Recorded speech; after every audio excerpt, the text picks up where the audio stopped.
यहाँ तो झील है। लक्ष्मण, अब हम क्या करें?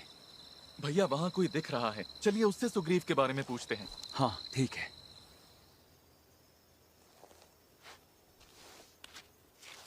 रुकिए।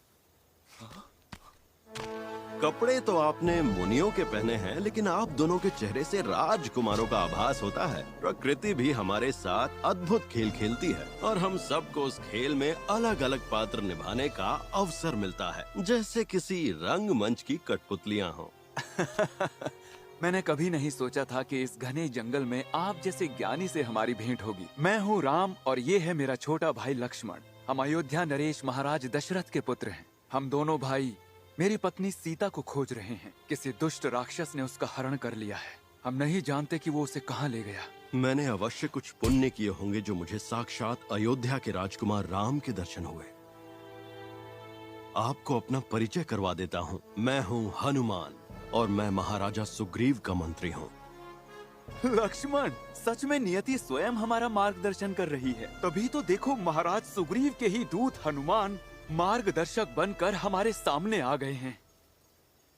राम, लक्ष्मण, जिन महाराज दशरथ का नाम पूरे संसार में आदर से लिया जाता है, उनके पुत्र राम लक्ष्मण से मिलना मेरे लिए सम्मान की बात है। ये भी एक संयोग ही है कि कुछ ही दिन पहले मैंने एक पुकार सुनी थी, राम। एक रथ हवा में उड़ता हुआ जा रहा था और उसकी गति हवा से भी तीव्र थी। उस रथ पर एक स्त्री थी जो सहायता के लिए पुकार रही थी, राम, और वो रो रही थी, मेरी मदद करो राम।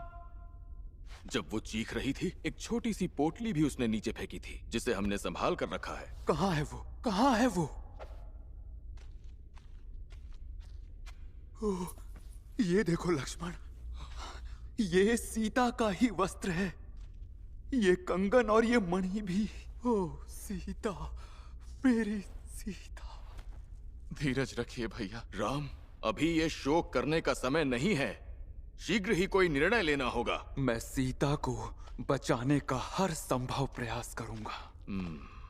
मैं आपकी पीड़ा समझ सकता हूँ, क्योंकि मैं भी उसी पीड़ा से जूझ रहा हूँ। मेरा भाई बाली, उसने मुझसे मेरा राज्य छीन लिया और साथ ही मेरी पत्नी को भी। आज यदि मेरे पास मेरा राज्य होता, सेना होती, तो मैं अपने समस्त संसाधनों का उपयोग करके सीता मैया की खोज में लग जाता। आइए, आज से हम दोनों मित्रता के बंधन में बंधकर ये प्रण लेते हैं कि अपने अपने बल के अनुसार एक दूसरे की सहायता कर सभी कष्टों को दूर करेंगे। अवश्य, ऐसा ही होगा।